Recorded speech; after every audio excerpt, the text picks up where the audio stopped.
Hi everyone, I'm Shauna and welcome to the channel. In today's video, I'm talking all about things that have been on my radar that I told myself at the beginning of the year, these are things that I want to buy this year. These are things that I would like to carve out budget for and create room and space for. And one of the reasons why I did this is that in the past, things will come up and things I'll want to buy that I don't really have budget for, that aren't like in the realm of, let's say, regular makeup purchases or clothing. Or even if I have had a clothing budget, there are some things, while they're clothing, you got to put them on your body, things like underwear or socks or bras, that I haven't included in that budget. And this is something that's happened year after year. There'll be things that will come up, and I'm not even talking about emergencies. You'll see as we go through just things that I haven't budgeted for. Some things are easier to fit into the budget than others, just because I think some things like the price is just easier to fit into a monthly budget. So I'm going to talk about 8 things that I said, you know what, I want to carve out some budget for this in some kind of way.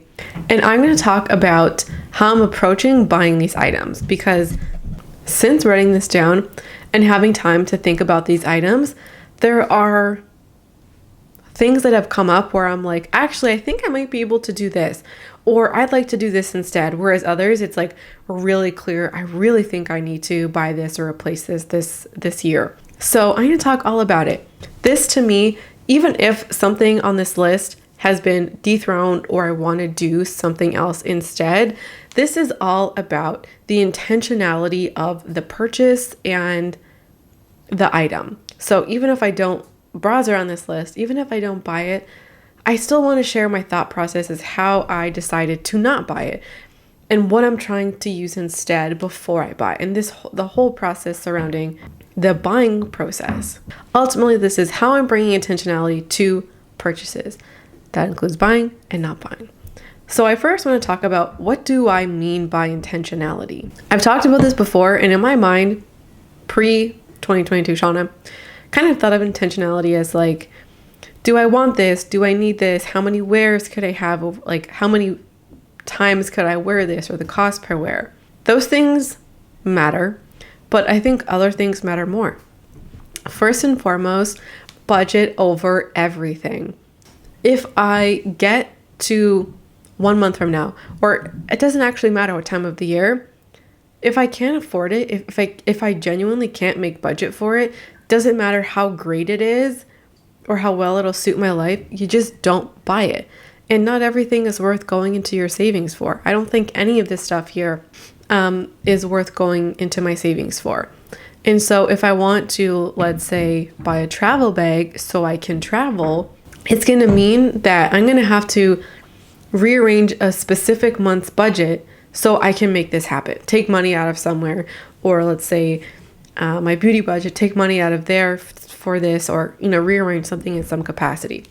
Ultimately, budget is king. Budget over everything. I think first and foremost, before budget, use what I have first. If there is something that I can use instead, use it. And also trying other things to see if they work at all. Can I repurpose something? Can I stretch what I have and make that the new normal, opposed to buying something new? What I want to get better at this year is using what I have and trying something else out first. I think for basically anything, trying out something else first. Wait 1 to 3 weeks before buying the item to think about if there's budget, if I can't, use what I have first, to make sure that thing is the right thing. If there's clothing pieces on here, have them correspond with my budget window or my shopping window. And then number 5, prioritize. I may not be able to buy everything this year. In the past, I would have just bought everything. So what is the most important of what's on this list? And that can help me, choose what to buy. So let's get into the items. The first thing is a travel bag. And I put this on this list because I genuinely feel like I need one. Most of the traveling I do is local. Like, I get into my car or my partner's car and we drive somewhere. That has been the last 3 trips: Montreal, Chicago, and New York. we drove. And the last time I was on a plane would have been 2015 when I went on a research trip to Harvard. So I went to Massachusetts when I went there. So that was the last time I took a plane. 2015? I think that would have been 2015, like August 2015. So I am planning on seeing my brother this year. He lives in Nova Scotia. I have to fly there. And I do not have a travel bag. I have a duffel bag. I really don't think it's going to fit the things for a week. And also, let's say it does, you can take a carry-on. I don't think my backpack would be big enough for a carry-on. However, these two things are just thoughts. They're not facts. Like, I don't know for sure that my duffel bag doesn't fit the things for a week. So I am going to have to try that first. Pack up a week's worth of clothing, approximately, put them in, put my whatever things I would want to bring, try it out, see if it fits. If it doesn't, at that point, get a travel bag. Maybe see if I can get one on Facebook Marketplace or Kijiji. And then that would be like the first place to look. I think this one has to be a priority simply because seeing my brother is a priority this year and I want to be able to take my things with me. But at the same time, if you get a good travel bag, these can last you like 20 years. I know the ones that my parents had were like 20 years old and they're working fine. And this is not something I really plan on replacing unless it breaks. So I think this would be something that would serve me long term beyond this year and potentially make trips, even if it's by car, better than the duffel bag I have. Number 2 are bras. If you watched my recent contentment year update, you would know that one of my bras got destroyed and then I decluttered a second one because it was just uncomfortable. It was pushing my shoulders forward and my back was hurting. So I got rid of 2 and then another 2 are looking really raggedy and I wanted to replace those. And so I, at the moment, with those 2 gone, I have 5 everyday bras. That is not 1 for every day of the week, which is what I used to have. I used to have 1 for every day of the week. And I was really inclined to actually buy them this month. I was like, I got 2 that are gone. Like, I should just buy 2 more bras. But I want to try living with the 5. Well, I'm doing that now. So living with the 5, see how it goes. And I also want to, I don't know what the word is. We know those depilling machines you can like use on sweaters, the debobblers. I bought one and I would like to use it on the 2 bras and see if they can be salvaged. Even if I can salvage those 2 bras and I have 5 and I'm like, you know, I can't live with 5. I need 7 or I want 7. I would have to replace just 2 bras instead of 4. Next up are 2 different coats, a trench coat and a camel/beige winter coat. I have been looking for this winter coat since 2019. I came this close to buying it this year, but chose not to because it just would have not been good for the budget. This is one I really want. This is a want, but not a need. And I think other things on this list would have to come first. I've also wanted a trench coat for a couple of years. I used to have one, but it does not fit and it never fit great. One of the reasons why I want a trench coat is that I think a lot of my outfits really feel the same because it's like I have this green jacket that's like spring, summer, early fall. And then I have this puffer and part of me is like, okay, is that not, the puffer is for like coming out of winter and going right into winter, like around the 0 degree mark. It's not good really past 0 or if it warms up kind of more than 5 degrees. And you might think that is a small window, but here in Canada, that will run you for a good part of the year. I really think the trench coat would add some great versatility to my wardrobe. I'm really thinking about the contentment video that I have, and that is my holdback for this. For all seasons, all year, I have 5 coats. 2 for winter, 2 for like spring, fall, summer, I do have a jean jacket, which would be number 6. That would be the coat for the summer. It's not really a coat. I don't know if you want to consider it, that would be 6, if not 5. This feels very manageable to me and not excessive in the slightest. I have a winter parka and then like a gray kind of dressier coat. I have the 2 coats I mentioned, and then I have a rain jacket. So this, like, every coat is distinct and literally for a different purpose. My green coat is like that utility jacket that is for like the lightest transitional weather. And then the puffer coat is for heavier transitional weather. Those 2 typically don't get worn at the same period. There's literally no season that has an overlap of coats. So I'm really thinking the trench coat is not in excess, but I just like don't trust that opinion right now. So this can't be high on the list. I really want that beige coat. I've been looking at it for 3 years. I haven't pulled the plug because it's expensive. And maybe this is the exact reason why this video is necessary, is to really consider and put my own wants under the microscope. Out of all the categories, this is the one I feel the least sure about. Number 4 is reading materials. And in the past, I have put books on my no-buy list because I can get books from the library.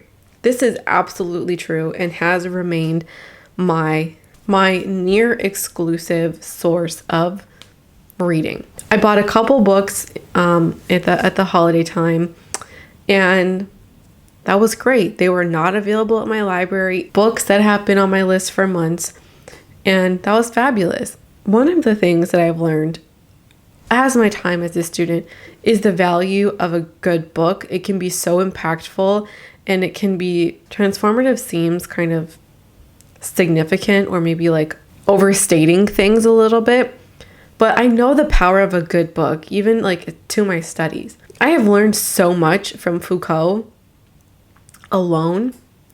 Like that has to be one of the there's 2 books from Foucault.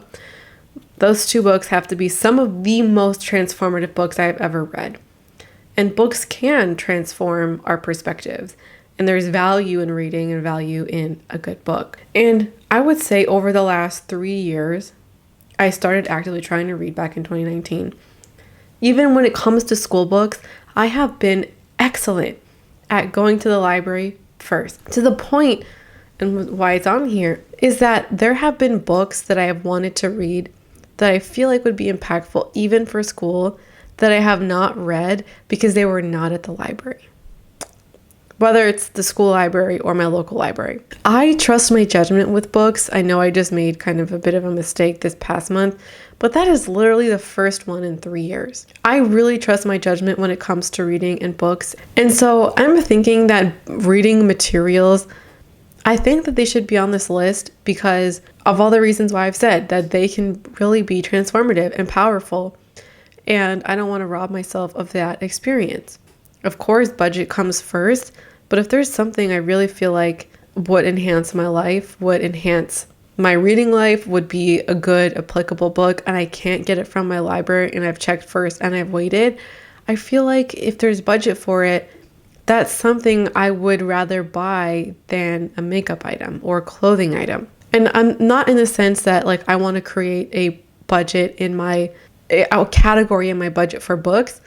I have a miscellaneous category of about $50 a month that goes to purchases that aren't a necessity, that don't fit somewhere. My point being is that I don't want to create a category in my budget for books. If I have budget for that month, maybe reserving a miscellaneous budget, that would be good. And this is something that I want to allow myself to buy without feeling guilty, especially because I don't even think this is going to be a once a month occurrence. I think it would be a couple times a year at best. And I felt guilty about purchasing books and like I'm wasting my money, or like would this be wasting my money, and just buying stuff in general. I feel like I've vilified buying. And I get why that's happened because I have overbought, I have overconsumed. I get why that view has happened. But there are some purchases where they're not in excess and they can help your mindset, or they can enhance your life in a positive way. And I think that's what reading materials can be. The same thing for self-development. I have self-development in like quotes, which could be reading materials or courses or workshops. I want to take a writing workshop or a business workshop. Those things are valuable to yourself, to developing as like a business person or a leader or whatever you're doing. And I know I'm somebody who has not invested money where I know I've known times in the past, but there is at least one time in the past where I should have put money into a workshop. I should have, and I regret it because it was like, oh, it's a lot of money. Or even for like something like a writing workshop, you don't know the product that you're going to get. And so for me, it feels like a risk. Why would I buy something where I don't really know how it's going to go, even at like a local college? Because I've considered some things from there too, even like continuing education. This has just been like over the years. I was told once upon a time by a supervisor that once I graduated, I needed to take a course, and I think it was like project management or project development. And she was like, you have to take that course. And I was like, why would I take that? I have somebody I trust who is telling me in order to get into this field, you need to take this project development course. And I'm like, no, I don't need it. And the things I'm mentioning here run the gamut from like $25, which is something I had my eye on, to $400. Doesn't mean that I get to buy the 400 thing this year, but I have been completely close to any kind of self-development education of any kind. And that's something I want to change. I would rather spend money from a beauty budget, from a clothing budget, in order to give myself development or education that I feel like would support me, whether it be like business or personal. That is something I want to be open to. And one thing I've been considering, and I say considering because I'm just really not sure, is Skillshare. There are a few courses on there I want to take, but I also haven't seen any non-sponsored reviews, which I need to just simply look into to see if I want to take it. And there's also one offline course at a local college that I wanted to take too. I don't know if that will happen this year, but I have that's my thing, is I've completely been like, oh, no, like that's too much money. I have spent, just let me contextualize this. I have had no problem dropping $400 on a sweater or a couple of clothing items. Whereas literal education, I'm like, oh, $400, it's too, like, that's too rich for my blood. That is something I want to change. And maybe it's something simple as like, maybe it's as simple as next month I'm going to buy that $20. Maybe it's as simple as I'll spend $20 on that workshop, or $20 on that reading material for this topic that I'm interested in. Start small. Try the thing at $20 before just jumping into the deep end and buying like a $400 course. Number 6 are utensils. I'm calling them utensils. These are mostly kitchen things. I'm thinking about a whisk, a kitchen mat, a potato masher, a salt and pepper shaker. My guess is that, and also the potato masher was on here to begin with, but I don't make potatoes enough to justify it. I did make it once since living here, and it was recently, and I'm like, this would be way better with the potato masher, but I can live without the potato masher. So the whisk, the kitchen mat, and the salt and pepper shaker, it's $14.99 plus $4.99. So we'll call it $15 plus $5, that's $20. The kitchen mat, the one I want is $30, but there's like an affordable one at $10. We're literally talking like $40 worth of stuff. I have actively been looking for a whisk. Like, I've missed it. And also a couple of containers for food. I have a couple of glass containers, but those are all too big, or bigger than the size that I use the most. So I'm thinking about getting 2. All of that is probably like $40. If I buy the expensive kitchen mat that I want, which is $30, we're talking like $50 here. I can buy that. Like, that can easily go in the budget. And this is just kind of a larger trend where I hold out on buying items that are simple, that are often inexpensive, that will improve my life. Things like my daily living, I guess more so what I'm trying to say. And that's why I haven't bought this stuff. I think, and part of me as well, especially in the last couple of weeks when I've experienced the men's game and I'm like living off my experience of and the feelings of like disgust and wow, I've really overbought and all of those feelings makes me feel like if I buy anything, it's a bad choice. When in reality, $50 can just make cooking more comfortable and easier, and it's $50 that I do have. Anyways, I'm hoping you can see my point. This kind of confliction. Number 7 are some art and frames. I have a poster above my bed. It's like it's a map of the world that my partner gave me on our first date. As I've moved, there's been no real way to protect it, and it's on my wall, it's sticking on my wall. When I left university, I was an RA at a university for a couple of years, and one of the things they gave out were these little sticky pads. That was a way for you to hang up anything on your walls without damaging the walls. And when I left, I got them to give me some packs, which I'm still using to this day, and I'm almost out. So I used them to hang stuff on my wall, and this thing is looking like crumpled and worse for wear, and I feel like it deserves a frame. Like, I want to own that for a while, and I'm kind of worried about moving it and like crumpling it all back up, like rolling it all back up again. That deserves a frame. Also, when I moved into this place, I did not know how long I would be here. If I would be here 8 months and then like my partner and I would move out of province. Like, that was a real possibility. So I tried my best to buy as little as possible. And so I did not buy any art, really any personalized touches. And some of the things you see here, like there's posters behind the plant. Those are things I owned from a high school, which I actually forgot about. And so those are there. There's very little artwork hanging up here, period. No real pictures either. And that's one of the things that has, like, in a way, my home feels more like a home than previously because, like, I feel safe here, which matters. But it also doesn't feel like mine because, well, my stuff is in here. There are very few personalized touches, which I would really like. I was also thinking about getting some stuff to make a new background in the new place. But ultimately, for that one, I want to try using what I have first and seeing what I can do with what I got. If that doesn't work, or I want to add something at that point, then that makes sense. But I don't want to just go ahead and buy stuff without trying things first. I'm not interested in home decor. I'm mostly just interested in like art and like frames and things to make this place feel a little bit more me, not so much like clutter items. I've also talked about feeling like I don't respect my things. And to me, that picture deserves a frame. The one above my bed, the map. And I feel like that's a good way to respect what I have and also its longevity because it's important to me. And I don't really feel like I've been treating it like it's important. So at the very least, I would like to get a frame for that if nothing else is in budget. The last thing are organizing containers.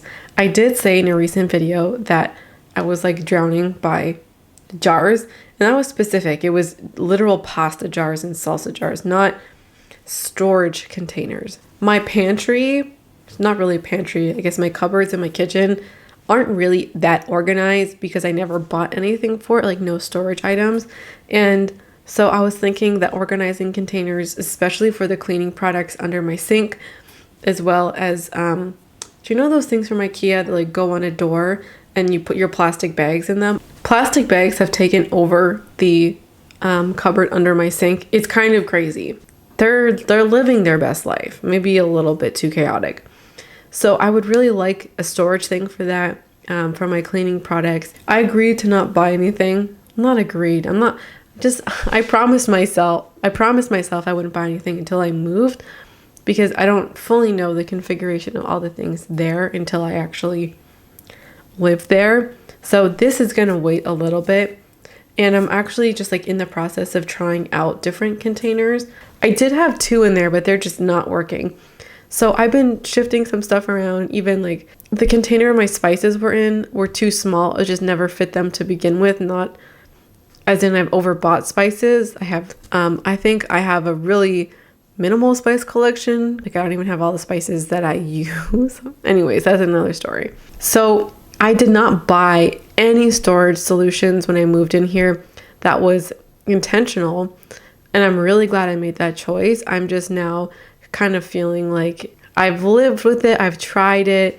I just need a little bit more support here. I'm in the process of trying out containers I have now and like swapping out some of the ones that I have and seeing if they work. But we're just in the trial period, and I'm feeling like it's likely that I might need a couple. Not as many, definitely not as many as I thought I would need, but probably a couple. And I'm fully willing to continue trying out what I have and swapping out containers over the next couple of weeks as I move out and move in to figure that out. The very last thing is a reading chair. Now I have a goal. One of the things I'm thinking about for my new place is a reading nook. I already have a carpet and I have a lamp, and I also have something I could probably use as a side table.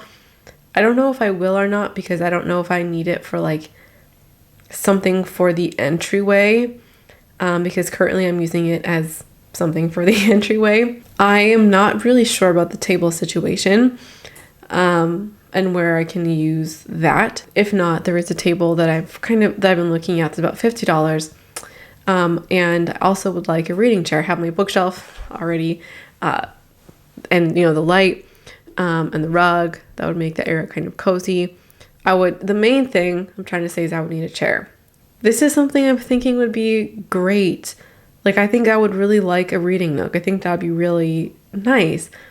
And I've been looking for this chair, and I've set a budget of about $150, and there are options within my price range that I like. It's about 3 or 4 at this time. Again, I'm not buying anything until I leave, but I'm kind of thinking that would be really great, and I would be willing to spend beauty budget on it. And honestly, if I removed basically all of the beauty budget from this year, I could buy a majority of the things on this list, and there would probably be some money left over. I'm going to be thinking on that for a little while.